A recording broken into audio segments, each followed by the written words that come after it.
Medyo, medyo may sting yung pagtusok kasi sa ano siya, sa wrist. Unlike the previous weeks, ang dami ko nang tusok dito sa ano ko, sa arm. Diyan hindi masyadong masakit. Pero dito sa wrist, may konting pain nung tinusok. Ngayon, I don't feel it anymore. I don't wanna move. Bibigyan ako ng splinter para have support.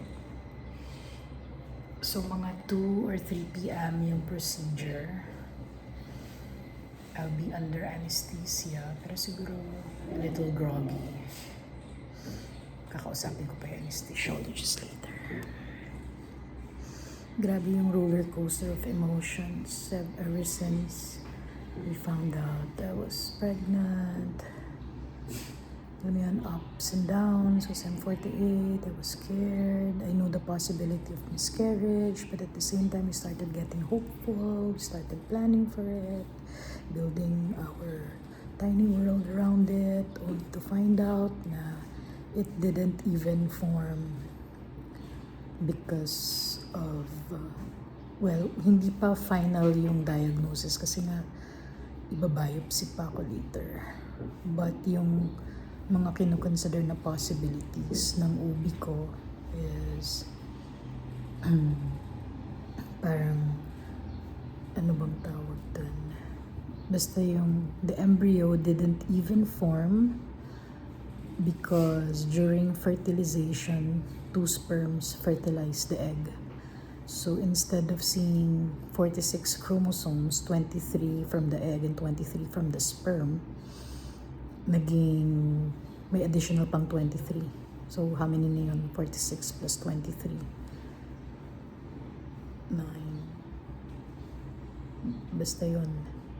Parang 2 sperms daw ang nag-fertilize sa egg. So my body recognized it as a non-viable pregnancy. So it didn't even form. It's my body's way of protecting myself na rin. Kasi kung nagtuloy-tuloy yun, the baby could be abnormal, deformed, or further complication.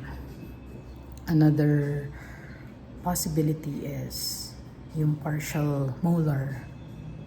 Kung partial molar ang na-form, I have like negative 1% chance na it could be cancer.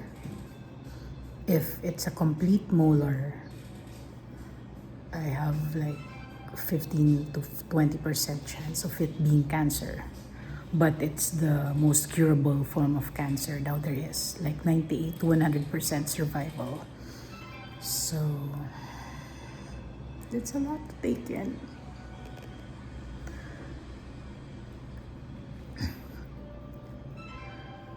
Kumbaga, what keeps me strong and going is the fact na it was caught early. Kasi kung nagtagal-tagal pa and yung placenta just kept growing abnormally, mas mahirap na siyang tanggalin and there could be further complications. So nalaman nila at like 5 weeks, hindi na nag-form yung embryo. So kailangan tanggalin yung placenta.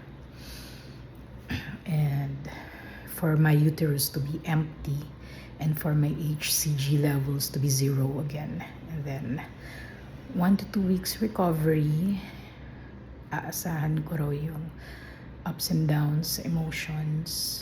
That's normal kasi ngayon I'm still producing progesterone, so I'm still experiencing the first trimester symptoms of pregnancy. Pero oras na mawala ng placenta, wala ng HCG, wala ng progesterone, then parang normal perimenopausal hormones na ulit ang mananalaytay sa system ko.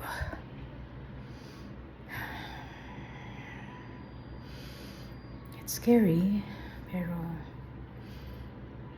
on the brighter side, and it was caught early, I don't have to worry for the next 8 months if this is going to be my last 8 months on earth. Isa yun sa mga fears ko na baka I won't survive the childbirth. Kasi kay Taz pa lang before, 37 years old, hirap na ako nun. Sobrang traumatic yung experience na yun. But it's sad at the same time kasi na-attach na rin kami kay Baby Lux, who didn't even form. There was even no baby to begin with, just the placenta. Si Taz yung super nakakaawa kahapon. He really cried because every day niya kinikiss yung tummy ko, saying, "Baby Lux, be strong. Can't wait to see you. Can't wait to hear your heartbeat." Yun, feeling kuya na talaga siya, no, Tazi? He's going to be the best, most loving kuya ever, sana. But this is God's will, and we're just grateful that we are able to face this. And yun, wala nang ibang iisipan kundi for me to just be okay, be strong. We don't even have to worry about expenses. Everything will be taken care of. Yun na lang, na sana wala nang mangyaring iba pang complications during the procedure and after. Na sana I will heal well. Yun lang muna. I need the rest. It's 6 plus a.m. The procedure will be around 2 p.m. You mean 2 p.m.? Yeah, 2 p.m. So, pray for me, pray for us. Thank you to everyone who took the time to send me greetings and messages. Anyway, the nurse is here. Yes, ayan yung splinter ko. Later.